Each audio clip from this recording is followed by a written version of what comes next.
Hey everybody, welcome to the Book Nook. Today we are going to talk about Star Wars Brotherhood by Mike Chen. I have never read a Star Wars book before. This is my first one. And I must say, I really enjoyed it. So I've seen all the Star Wars movies. I've watched The Mandalorian, Book of Boba Fett. I just finally finished Obi-Wan. And then this book made me kind of sad about what happens to Anakin, because this is when Anakin's not a poop yet. He hasn't gone to the dark side, and he still had goodness in him. And it was weird, because when I went into reading this, I wasn't sure if I was going to be able to get into it.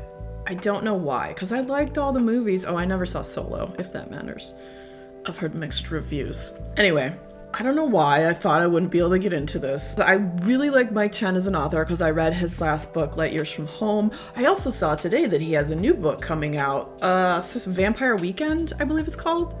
So add that to my ever-growing list of books that never ends. So this book, I started it and I started reading it. It was a little slow going. I mean, there's a lot of all the political stuff going on, you know, with what happens in this time frame. This is in the Clone Wars time period. Cato Neimoidia, there was a whole, they blew up part of the city. And so they're trying to find out who did this. Was it the Separatists or was it the Republic? And fingers are pointing all over the place, trying to place the blame. And at first, they're going to send in Senator Palpatine. Palpatine, he sucks.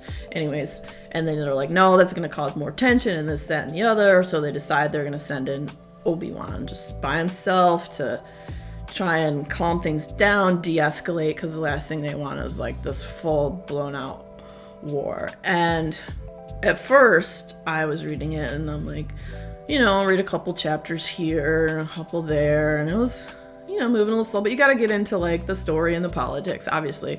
But then once like I hit a point, I don't know, it was just like adrenaline shooting through me, but like then this story bopped into like full on Star Wars action. It was like, here we go, vroom, vroom, you know, lightsabers.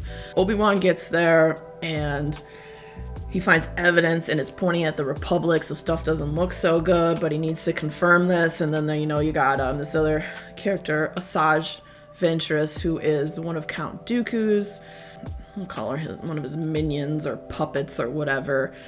Obviously, they're up to no good.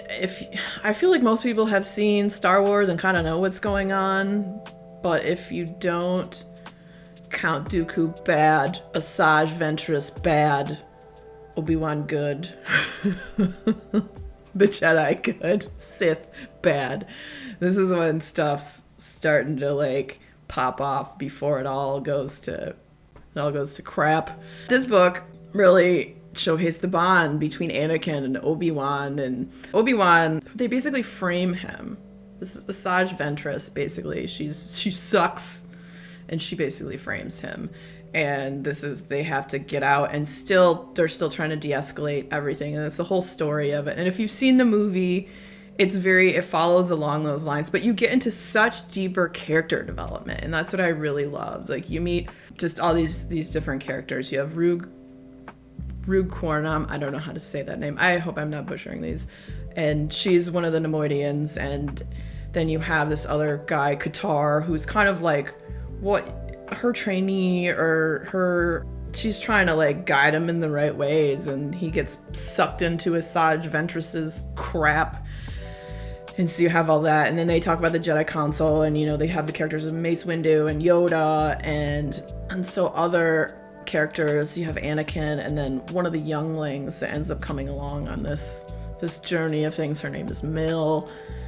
And she has this like crazy sensitivity to the Force where it always makes her ill. So she's trying to shut out the Force, but then her and Anakin kind of bond, and he like brings her out and tells her like, you know, about some of his experience and his emotional turmoil, and you see how conflicted he is. And this is when just how him and Obi-Wan had this really close bond and how well they work together, which made me even more sad because recently watching Obi-Wan and seeing like what a butthole Anakin turned out to be, it makes you sad. Feel bad for him, but what can you do? Stupid dark side. Don't do it. Never go full Sith.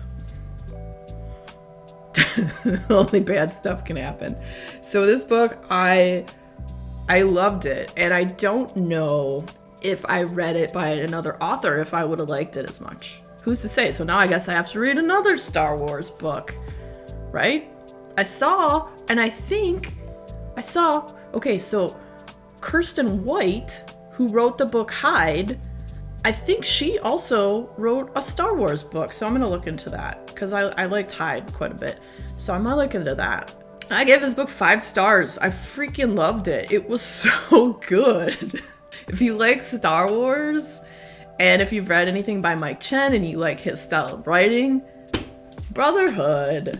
I hope you don't get as sad about Anakin as I did, but, you know, it's when he's still good. And you're like, oh man, I really thought things could have turned out better for you, Anakin. Why? Why? No. Oh. Okay, so Star Wars, right? Did you ever know that Star Wars heavily borrowed from Dune? Not sure if you've read Dune. I have a standalone review for that if you want to check it out. Coming up next, you'll hear me comment on the similarities between Star Wars and Dune. Thank you everybody for hanging out today. If you had fun hanging out, boop that like button, come back, see me again, and we'll talk about more bookish things and weird stuff. So until next time, we'll see you later. Bye.